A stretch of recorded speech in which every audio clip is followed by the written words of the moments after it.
DLS, DLF, 그러니까 해외 금리 연계 파생 금융상품. 최근에 대규모 투자 손실 사태가 벌어졌죠. 오늘 금융감독원의 민원이 접수된 지 7개월 만에 종합 대책을 발표했어요. 좀 평가해 보겠습니다.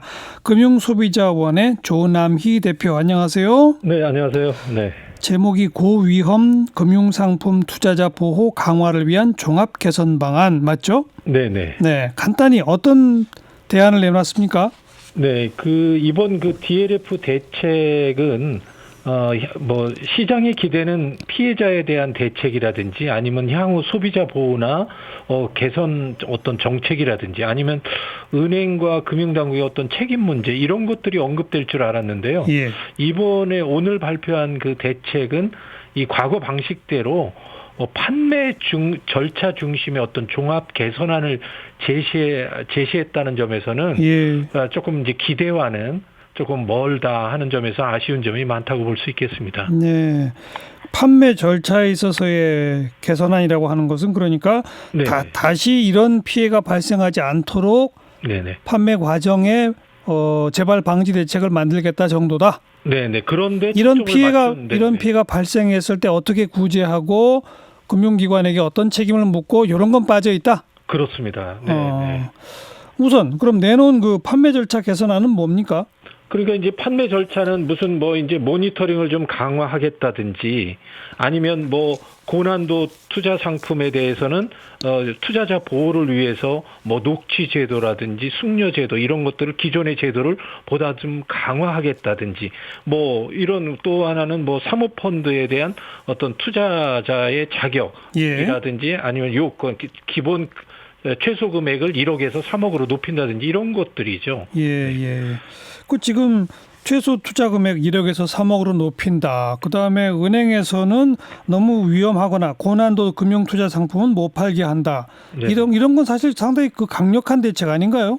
네, 그러니까 이제 1억에서 3억을 높인 것은 이제 피해자의 어떤 수를 줄이는 데는 기여를 한다고 봅니다. 예. 다만 다음의 피해자들은 거액의 피해자들이 발생할 수 있다는 점에서는 그런 것은 그 금액도 높이는 것뿐만 아니라 판매 절차와 지금 말씀하신 대로 판매 그런 것들을 어겼을 때 피해자들에 대한 배상이라든지 처벌이라든지 이러한 것들은 구체적인 어떤 보상 방안들이 제시돼야 되는데 그런 건 없이 이제 한도만 높인다고 해서 모든 것이 해결된다고 볼 수는 없다는 점이죠. 불완전 판매했을 경우에는 수입의 최대 50%까지 징벌적 과징금 부과한다. 이런 등등. 또 원칙을 위반했을 때 과태료를 부과한다. 이런 것들이 포함되어 있지는 않나요? 이제 지금 말씀하신 대로 과징금을 강화하겠다는 건데요. 말씀하신 대로 징벌적 과징금이라고 하는 것은 금융 당국의 제재일 뿐이지 소비자 피해 구제하고는 아무 상관이 없습니다. 그러니까 실효성이 없다는 얘기죠. 왜냐하면 이러한 과징금 제도는 지금도 있는데 이거를 좀 높이겠다는 것인데요. 그동안 이런 것들이 있었음에도 불구하고 솜방망이 처벌로 이렇게 일관돼 왔기 때문에 실질적으로 이러한 징벌적 과징금, 과태료 이 증가보다는 피해자를 위한 징벌적 피해 배상이 유의미하다는 것이죠. 그러니까 그런 쪽의 정책이나 대책이 필요한 것이지 행정 제재의 강화를 하겠다는 것만으로는 부족하다고 볼 수 있겠습니다. 직접 피해를 입은 사람에게도 징벌적 피해 보상이 가능하도록 해라 이 말인가요? 그러니까 징벌적인 그러한 피해 배상이 이루어지도록 하는 그 방안이 거의 제시돼야지 징벌적 과징금, 과태료만 더 물리겠다고 하는 것은 실질적인 피해자 보상이라든지 아니면 지금의 문제를 해결하는 데는 문제의 주 초점이 아니다라고 볼 수 있는 거죠. 그러니까 간단히 쉽게 말해서 제가 1억을 투자했는데 원금을 한 6, 7천만 원은 손해를 봤단 말이에요. 그런데 나중에 따지고 보니까 이게 제대로 위험하다는 경고 같은 걸 못 받은 불완전 판매였다는 게 입증이 되면 6, 7천만 원만 돌려받는 게 아니라 몇 배를 돌려받게 해준다 이건가요? 아니, 그러니까 몇 배를 할 수도 있고 아니면 그거에 추가적인 그 기본 은행의 이자를 추가해 준다든지 하는 그런 구체적인 그 배상 방안이 소비자 관점에서 피해자 관점에서의 대책이 제시는 아직도 없고 오로지 과징금 과태료만 올리겠다고 하는 것은 의미가 피해자 입장에서는 의미가 없다 이렇게 볼 수 있는 거죠. 피해자 관점에서의 대책이 부재하다 그 말씀. 이번에 또 하나 새롭게 등장한 용어가 고난도 금융투자 상품이에요. 이거는 고위험 투자 상품하고 또 다른 겁니까? 고난도 금융투자 상품이 뭐죠? 그렇습니다. 이번 개선안에서 말씀하신 대로 고난도 금융투자 상품이라는 새로운 용어를 제시했거든요. 그러니까 고난도 금융투자 상품이라고 하는 거는 예를 들어 투자 손실이 20에서 30% 이상 예상되는 상품을 고난도 금융투자 상품이라고 정의를 했는데요. 이런 상품을 팔 경우에는 이제 은행들이 앞으로 은행장의 승인과 이사회의 의결을 거치도록 한다는 것이 이번 내용의 새로운 내용이었는데요.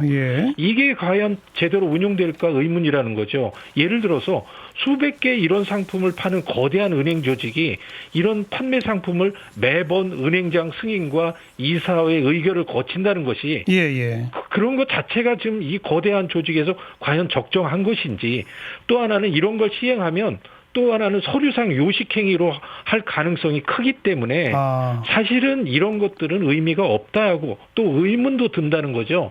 그러니까 이렇게 서류적인 것보다는 보다 실질적인 방안이 무엇이고 또 이런 걸 잘못 팔았을 때 CEO에 대한 책임과 직원의 책임, 또 하나는 배상을 어떻게 해야 되는지 이런 것을 보다 강화하는 데 초점을 둘 필요가 있다는 것이죠. 그나저나 금융소비자원에서 볼 때는 이번에 이 터진 DLS, DLF의 대규모 투자 손실 사태의 근본 원인은 뭐라고 보세요?